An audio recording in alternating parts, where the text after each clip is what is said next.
The massive alien fleet appeared without warning.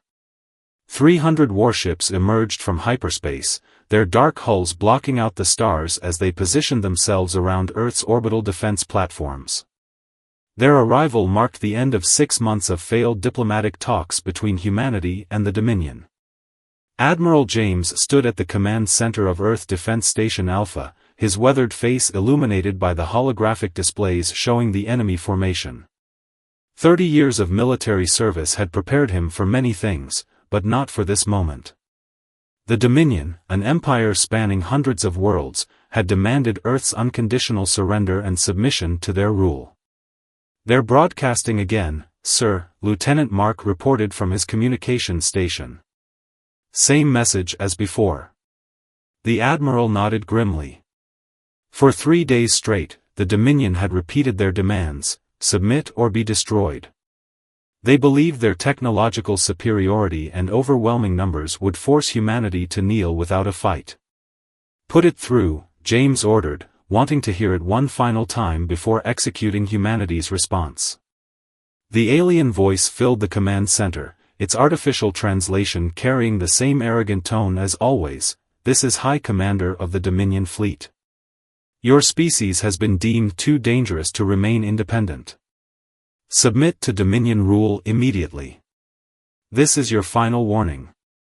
You have 1 Earth hour to comply." James looked around at his crew. Each face showed the same determination he felt in his bones. Humanity had spent the last 6 months preparing, knowing this day might come. While the diplomatic talks had failed on the surface, they had bought precious time for Earth's scientists and military strategists to study everything they could about their potential adversaries. "Send our response," James commanded. "Text only." Mark's fingers flew across his console, transmitting the message that would go down in history, from Earth Defense Command to Dominion Fleet. Message begins: you chose war. Now learn how it's done. What happened next would shock the Dominion Fleet. Unknown to them, humanity had spent decades developing quantum-based stealth technology. As James gave the signal, over 500 human warships decloaked in perfect attack formation, having positioned themselves while invisible during the 3 days of standoff. But this was just the beginning. The Dominion scans had failed to detect something else. Earth's orbital platforms weren't purely defensive. Each one contained experimental weaponry specifically designed to target the weaknesses in Dominion shield technology that Earth's scientists had identified during the diplomatic meetings. As the human fleet engaged, the platforms activated their primary weapons. Beams of concentrated quantum energy sliced through the Dominion's supposedly impenetrable shields like they weren't even there. The alien commanders barely had time to register their shock before their first line of ships began exploding. "All ships, execute Battle Plan Delta," James broadcasted to the human fleet. "Show them what happens when they underestimate humanity." The space around Earth erupted into chaos as humanity's carefully planned trap was sprung. The Dominion fleet, caught completely off guard, struggled to reorganize their formation. They had expected a simple subjugation. Instead, they found themselves in the fight of their lives against an enemy far more prepared and capable than they had imagined. As James watched the battle unfold according to plan, he allowed himself a small smile. The Dominion had made a critical mistake. They had judged humanity by their apparent technological level, not by their potential or their determination.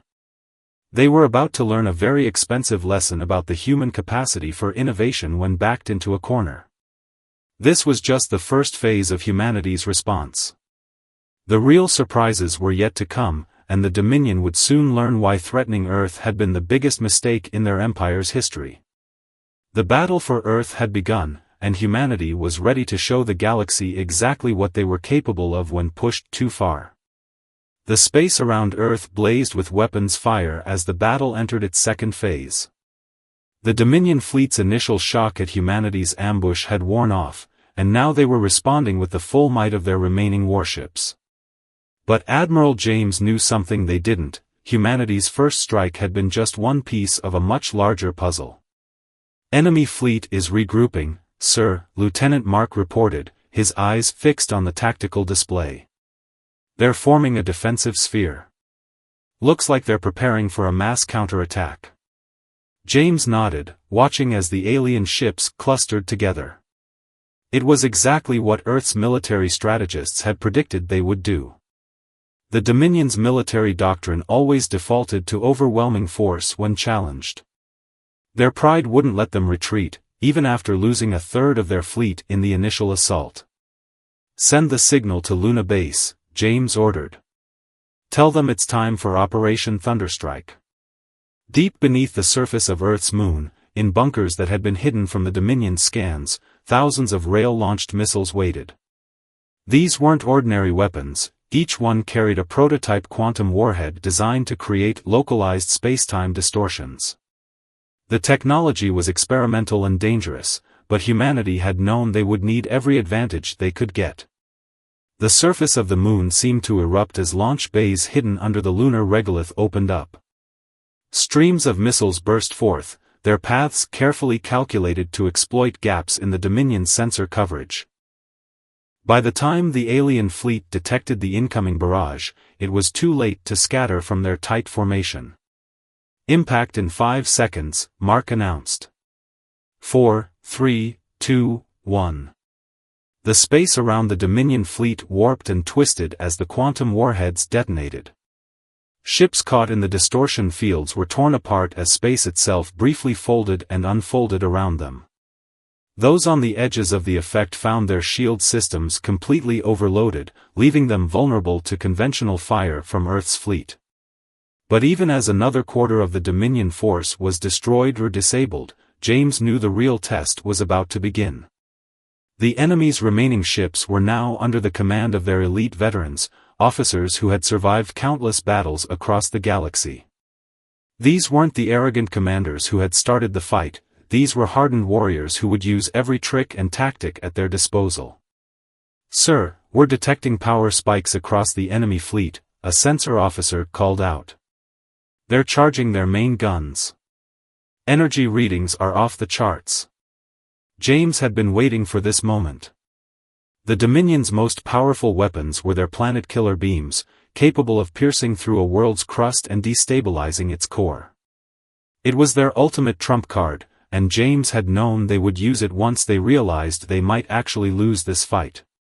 "Execute Operation Mirror Shield," he commanded. "All ships, fall back to secondary positions." As the Dominion ships prepared to fire their devastating weapons, another of humanity's hidden advantages revealed itself. Dozens of satellites that had appeared to be simple communication relays suddenly activated, generating an interconnected web of quantum fields between them. The technology had been reverse-engineered from scraps of information gathered during the diplomatic meetings, when the Dominion had boasted about their own defensive capabilities. The alien fleet fired, their combined beam weapons carrying enough power to crack a planet. But as the energy struck the quantum web, something remarkable happened. The web didn't just absorb the attack, it reflected it, sending the devastating power back at the ships that had fired it. The result was catastrophic for the Dominion. Their own weapons, turned against them, overwhelmed their shields and tore through their hulls. Ships exploded or broke apart, their crews having no defense against their own ultimate weapon. "Enemy fleet is in disarray," Mark reported, unable to keep the excitement from his voice. "They're losing formation cohesion. Multiple ships are attempting emergency jumps to hyperspace." James watched as the mighty Dominion fleet began to crumble. But he felt no joy in the victory, only grim satisfaction that humanity's preparations had paid off. The cost of developing these countermeasures had been enormous, requiring a level of global cooperation unprecedented in human history. Every nation, every scientist, every resource had been dedicated to ensuring Earth's survival. "Send word to all commands," James ordered. "Begin Phase 3. Don't let them escape to warn the rest of their empire." What happens here must seem like a complete communications blackout from their perspective. As the battle continued, James thought about the message they had sent at the start: "You chose war. Now learn how it's done. The Dominion had thought they were dealing with a primitive species that would bow before superior numbers and technology. Instead, they had found an enemy that had spent every moment of the diplomatic delays preparing for this exact scenario. The lesson wasn't over yet. Phase 3 would show the Dominion that humanity hadn't just prepared to defend Earth, they had prepared to take the fight to the enemy's doorstep. As the remaining alien ships struggled to escape or fight back, the next stage of humanity's plan was already in motion, and it would change the balance of power in the galaxy forever. As the last remnants of the Dominion fleet struggled in Earth's orbit, Admiral James activated a secure channel to Underground Command Center Deep 6, located 3 miles beneath the Pacific Ocean. This facility, unknown even to most of Earth's military leadership, housed humanity's most ambitious project yet. "This is Admiral James," he spoke into the encrypted comlink. "Authorization code, Phoenix Rising. Begin Operation Starfall." In the depths of the facility, rows of massive quantum computers hummed to life. For 6 months, these machines had been processing every piece of data gathered about the Dominion, their ship movements, communication patterns, supply lines, and most importantly, their hyperspace navigation protocols. "Sir," Lieutenant Mark called out, "Deep 6 reports they're ready. The virus is primed for upload." James allowed himself a moment to appreciate the audacity of what they were about to attempt. During the diplomatic meetings, the Dominion had arrogantly demonstrated their advanced communication technology, showing off their faster-than-light information network that connected their entire empire. They had meant to intimidate Earth by displaying their technological superiority. Instead, they had given humanity's best cyber warfare experts exactly what they needed, a blueprint of their entire system. "Execute upload," James commanded. "All ships, prepare for Phase 3 engagement." Through quantum entanglement channels, technology the Dominion didn't believe humans possessed, the virus began spreading through the alien empire's network. It was designed to do 2 things: first, corrupt their hyperspace navigation systems, and second, transmit the coordinates of every major Dominion military installation back to Earth. On the tactical display, James watched as red dots began appearing throughout a map of nearby galaxy sectors. Each dot represented a Dominion military target, revealed by their own network. But more importantly, those same targets were about to face an unprecedented crisis. "Sir, confirmation from Deep 6, Mark reported with barely contained excitement. Virus deployment successful. Dominion hyperspace network is compromised. Their entire fleet communication system is going dark." Across the galaxy, Dominion warships found their hyperspace drives refusing to activate. Those already in hyperspace were forcibly returned to normal space, their navigation systems completely scrambled. The mighty Empire's military machine ground to a halt, its ships stranded in whatever system they occupied when the virus hit. But this wasn't just about stranding the enemy fleet. As the Dominion's ships struggled with their disabled systems, humanity revealed another card they had kept hidden. Throughout the 6 months of diplomatic delays, automated stealth ships had been positioned near key Dominion worlds. Each carried a payload of quantum-enhanced nuclear devices, waiting for precisely this moment. "All strike teams, you have authorization," James transmitted. "Commence synchronized attack." Across Dominion space, the hidden weapons activated. They didn't target civilian populations or planetary surfaces, humanity had no interest in genocide. Instead, they struck military installations, shipyards, and orbital defense platforms. The simultaneous assault caught every target completely off guard, as their early warning systems had been blinded by the virus. "Reports coming in," Mark announced, reading from his screen. 80% of targeted installations confirmed hit. Dominion orbital defenses are down across 12 major systems. Their shipyards in the Proxima sector are completely destroyed. James nodded grimly. The plan was working even better than they had hoped. In less than an hour, humanity had effectively crippled the Dominion's ability to wage war. Their ships were stranded, their communications were down, and their military infrastructure was in ruins. But there was still one more piece to put in place. As the chaos unfolded across Dominion space, specially trained human operative teams emerged from deep cover on key worlds. These men and women had infiltrated Dominion society during the diplomatic exchange program, positioning themselves near centers of power. Now, as the Empire's military reeled from the synchronized attacks, these operatives began their own mission. Using advanced hacking tools, they gained access to the Dominion's civilian information networks. Within minutes, the truth about the Empire's leadership began broadcasting on every channel: the corruption, the lies, the countless species they had subjugated through threats and false diplomacy. "Sir," Mark called out, "we're getting reports from our deep cover teams. Protests are breaking out on multiple Dominion worlds. Their subject species are rising up. The Empire's internal security forces are overwhelmed." James watched as the mighty Dominion began to crack from within. They had built their empire on fear and intimidation, never expecting to face an enemy who could turn their own systems against them. Now, their carefully maintained grip on power was slipping away. "Send the final message to their central command," James ordered. "They need to understand exactly what's happening to them." Mark nodded and transmitted the carefully prepared statement: "To Dominion High Command, your empire was built on the assumption that technological superiority equals absolute power. Today, humanity has proved that assumption wrong. Your fleet is stranded. Your defenses are down.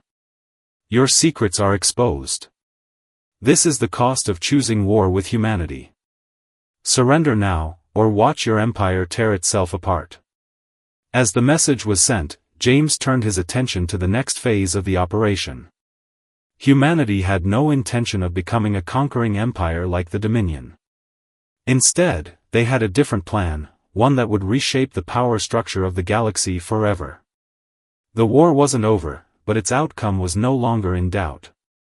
The only question was whether the Dominion would accept defeat, or force humanity to dismantle their empire piece by piece. 3 days after humanity's coordinated strike, the galaxy had changed forever. Admiral James stood in Earth's primary conference chamber, watching as holographic representatives from dozens of formerly subjugated species appeared before the Emergency Council. The Dominion's iron grip on power had crumbled faster than anyone had expected. "The Dominion fleet in the Centauri sector has surrendered," Lieutenant Mark reported, entering the chamber with the latest updates. "That makes it official, sir. Their entire military command structure has collapsed." James nodded, his attention fixed on the alien representatives. Each one represented a civilization that had suffered under Dominion rule. Some had been enslaved for centuries, others had been recent conquests. All of them now looked to Earth with a mixture of gratitude and wariness. "Representatives of the free worlds," James began, his words being translated into dozens of languages, "humanity did not fight this war to become your new rulers. We fought because we believe every species has the right to determine its own destiny." The chamber filled with murmurs as the translation reached each delegation. A tall, crystalline being, the representative of the ancient Crystal Sphere Alliance, stepped forward. "You have the power to take control," it chimed, its crystalline form reflecting light in complex patterns.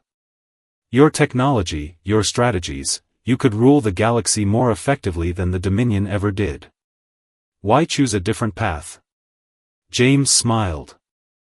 This was the moment humanity had planned for, the real reason behind their carefully orchestrated campaign against the Dominion. "Because we've studied history, both ours and yours," he replied. "Every empire that rules through force eventually falls. Instead, we propose something that has never been tried on a galactic scale, a true federation of equals." The chamber erupted in discussion as James activated the main holographic display. It showed a complex network of interconnected systems, a new framework for galactic cooperation that Earth's best minds had developed. Our deep cover operatives didn't just gather military intelligence, James explained. They studied your cultures, your needs, your strengths.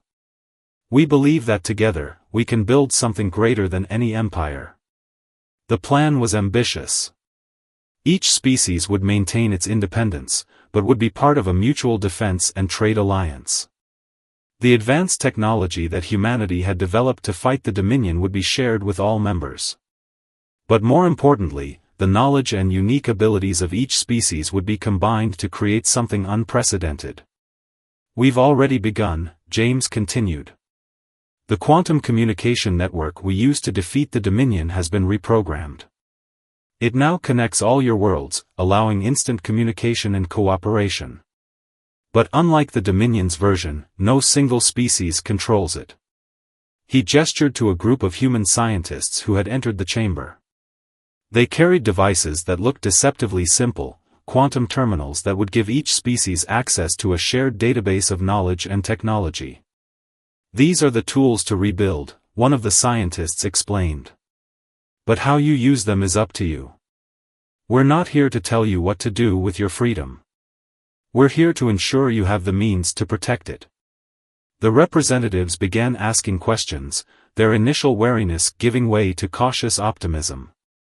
Many had expected Earth to simply replace the Dominion as the galaxy's dominant power.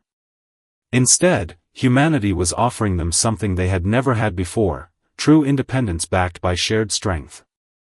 As the discussions continued, James received another update from Earth's fleet commanders. The last pockets of Dominion resistance were surrendering.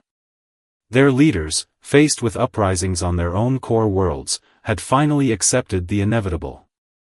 The empire that had stood for 1,000 years had fallen in less than a week. There will be challenges ahead, James addressed the chamber again. The Dominion's former leaders will try to regain power. Criminal organizations will attempt to take advantage of the chaos. Some may even try to build new empires from the ashes of the old. He paused, making eye contact with each holographic representative.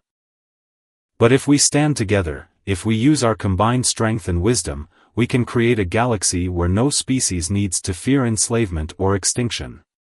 The choice is yours. One by one, the representatives began to signal their agreement. The Crystal Sphere Alliance was first, followed by the atmospheric beings of the Gas Giant Collective, then the silicon-based consciousness of the Deep Core worlds. Each had fought the Dominion in their own way over the centuries. Now they had a chance to build something better. As the session concluded, James walked to the window overlooking Earth. The orbital defense platforms that had helped defeat the Dominion were being converted into civilian research stations. Ships that had been weapons of war were being refitted for exploration and scientific discovery. Sir, Mark approached with one final report, the last of the Dominion's leadership has been taken into custody. Their trial will be conducted by a joint council of all affected species. James nodded. Justice would be served, but not through revenge. The galaxy had seen enough of violence and retribution. It was time for something new. Send word to all Earth commands, he ordered. Operation Starfall is complete. Begin Phase 4, Project Renaissance. As the sun set over Earth, ships from 100 worlds began arriving through hyperspace. Not warships this time, but vessels of peace and cooperation.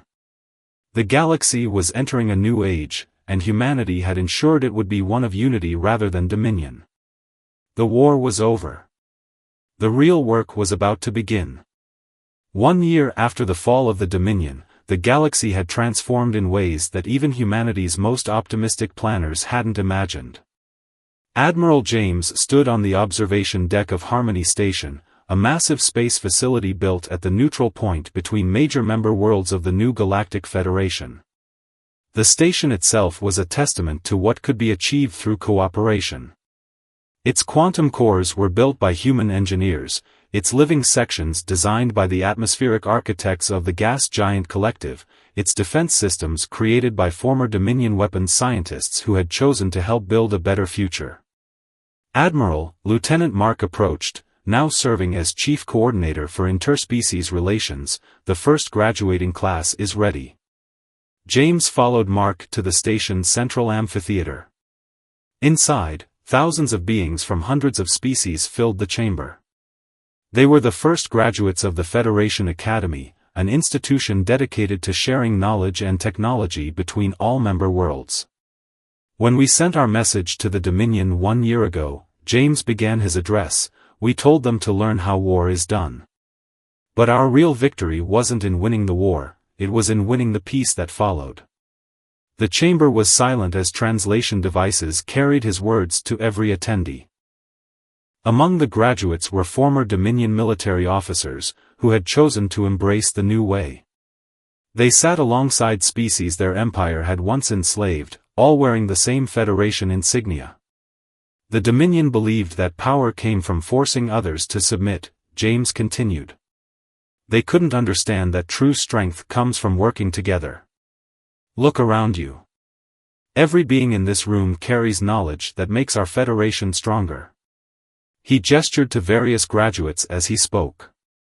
The deep space navigation techniques of the Void Walkers, combined with human quantum physics, have created ships that can travel further than ever before. The biological insights of the Sphere Alliance, merged with gas giant environmental engineering, have allowed us to terraform worlds we once thought uninhabitable. But it wasn't all perfect, and James knew better than to pretend otherwise. We still face challenges, he acknowledged. There are those who preferred the old ways of power and dominance. Last month, we stopped an attempt by former Dominion hardliners to steal quantum weapons. 2 weeks ago, we prevented an assassination attempt on the Federation Council. The graduates nodded grimly. They had all studied these recent events as part of their training. Each incident had been resolved not through overwhelming force, but through the combined efforts of multiple species working together. But each challenge has made us stronger, James declared. Every threat we face together proves that our way works better than the Dominions ever did. We don't need to rule through fear because we protect each other through choice. As if to emphasize his point, alarms suddenly blared throughout the station. Mark quickly checked his communications panel, then whispered something to James. The Admiral's expression remained calm as he addressed the crowd again. It seems we have a real-world example approaching. A group of pirates, using salvaged Dominion warships, is attempting to raid the Outer Rim colonies. In the past, each world would have had to defend itself alone. Today, they face the united strength of the Federation. On the massive view screens around the amphitheater, the graduates watched as the defense plan unfolded. Ships from 12 different member species moved in perfect coordination. Human quantum technology merged with Void Walker stealth systems and crystal sphere energy weapons. The pirates, expecting easy targets, found themselves surrounded and outmatched. Not a single shot needed to be fired, James noted as the pirates surrendered. They knew they couldn't win against our combined capabilities. This is the power of unity, not to destroy, but to prevent destruction. The graduates erupted in applause. Many of them would soon be taking positions throughout Federation space, applying their mixed knowledge to build, protect, and improve life for all species. 1 year ago, humanity's message to the Dominion was about war, James concluded. Today, our message to the galaxy is about peace. Not the peace of submission that the Dominion demanded, but the peace of mutual respect and cooperation. As the ceremony ended, James returned to the observation deck. The view had changed since his arrival. A ship of completely new design was approaching the station, the first vessel built jointly by all Federation members. It carried no weapons, but its advanced systems made it more capable than any warship the Dominion had ever fielded. The exploration vessel is ready for its maiden voyage, sir, Mark reported. They're asking if you'd like to give the launch command. James smiled. The ship's name was Phoenix, chosen to represent the new galaxy rising from the ashes of the old empire. Its mission was to seek out other civilizations, not to conquer them, but to offer them a chance to join something greater than themselves. "Send them this message," James said. To the crew of the Phoenix, 1 year ago, humanity taught the galaxy how war is done. Show them how peace is done better. As the Phoenix departed on its historic journey, James reflected on how far they had come. The Dominion had threatened Earth thinking they would find an easy conquest. Instead, they had sparked a revolution that created something unprecedented, a galaxy where strength came from unity rather than domination. The war was long over, but humanity's real victory was just beginning. In defeating the Dominion, they had not just saved themselves, they had given the galaxy a new way forward. And that, James knew, would be their lasting legacy.